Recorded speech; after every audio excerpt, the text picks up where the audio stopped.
안녕하십니까. 김종상의 정치인문학입니다.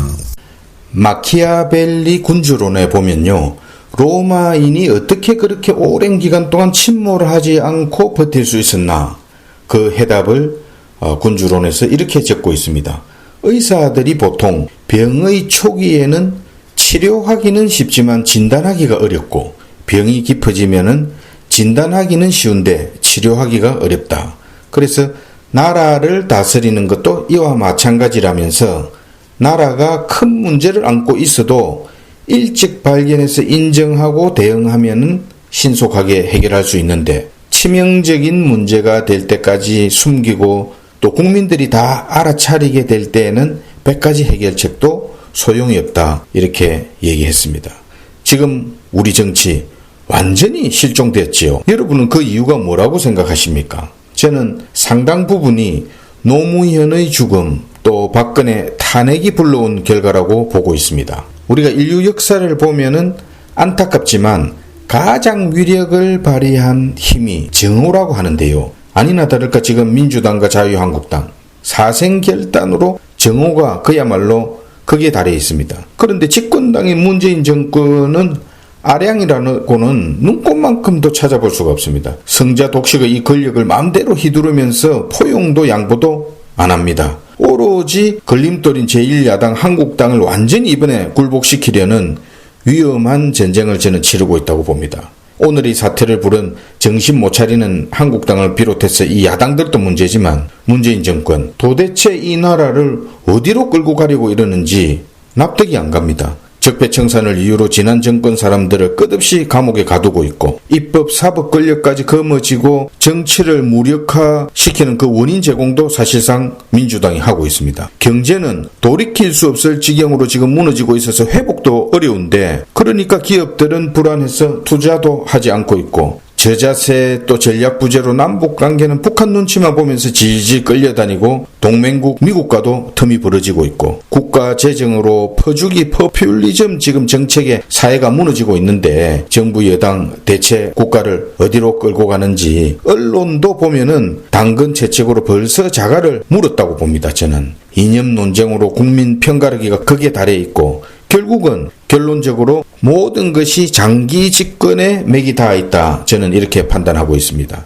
이런 정권들은 10중 8구 국가 시스템 전체가 거의 장악이 되면은 대체로 독재로 흐르기 십상이거든요. 국회 정상화 실패 후에 이인영 민주당 원내대표가 한 발언 한번 보세요. 더 이상 협상은 없으니까 그러면서 문을 걸어 잠갔습니다. 국회에 들어오고 싶으면 제발로 무조건 아무 조건 없이 들어와라. 이게 집권당이 할 태도입니까?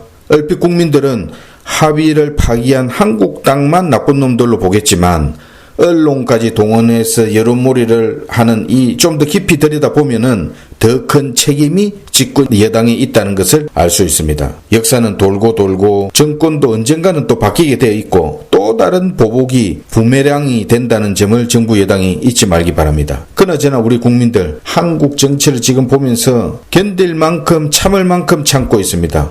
우울증 등 정신질환이 생길 지경입니다. 문재인 정권의 위험한 전쟁은 다른 여러 곳에서도 지금 감지되고 있는데요. 역사를 마음대로 수정하지를 않나 윤석열 검사를 중앙지검장에 앉히더니 이제 또 검찰총장에 갖다 놓았습니다. 조국 민정수석 법무부 장관 기용 얘기도 나오고 있습니다. 결국 속셈은 패스트트랙에 얹힌 고위공직자들을 갖다가 공수처법을 이용해서 마음에 안 맞는 사람들을 먼지 털듯 털어서 인민재판하고 또 썰어버리겠다는 그런 계산이라고 의심하기 저는 충분하다고 봅니다. 얼마 전 북한에서 넘어온 목선도 한번 보십시오. 여러분은 축소 은폐 이 의혹을 청와대가 몰랐다고 보십니까? 그럼 왜 침묵하고 있다고 보십니까? 저는 북한 눈치 보는 거라고 봅니다. 여러분도 아마 같은 생각일 걸로 봅니다. 북한이 우리 정부를 얼마나 우습게 보겠습니까? 그러니까 들었다 놨다 하지요. 굽신거리면서 또 얼마 전에는 쌀 5만 톤을 갖다 바치고, 우리나라도 보면 지금 저 노량진 같은 데 가보면요, 지금 사각지대 굶고 있는 국민들은 두고라도 공무원 시험 준비하고 있는 이 수험생들도 요즘 쌀값이 오르고 해서 세 끼를 다 못 사먹고 한 끼 두 끼밖에 못 먹는다는 수험생들이 수두룩하다고 합니다. 지리멸멸한 이 야당들 그 무능을 틈타서 마치 깨구리가 미지근한 물에 들어있을 때 점점 끓어서 자신이 죽을 운명이 된다는 것도 모르고 있듯이 문재인 정권의 장기 집권 플랜과 국가 정체성 변화를 우리 국민들은 속수무책인 채 지금 자기 삶 살기도 벅찹니다. 민주당 의원들 상당수도 나중에 권력을 즐기다가 이게 뭐지? 저는 이럴 수 있다고 봅니다. 그게 바로 사회주의 좌파들의 본색 아닙니까? 심각해질 수 있습니다. 문재인 정권에 분명히 묻습니다. 이 정권의 정체성이 과연 뭡니까? 사회주의가 목표입니까? 아니면은 스위스 같은 영세 중립국을 꿈꾸고 있습니까?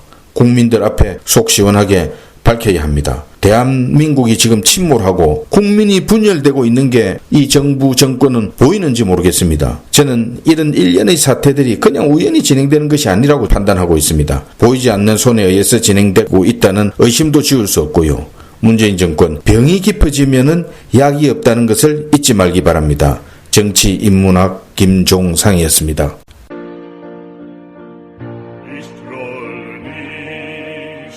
Und wenn das Herz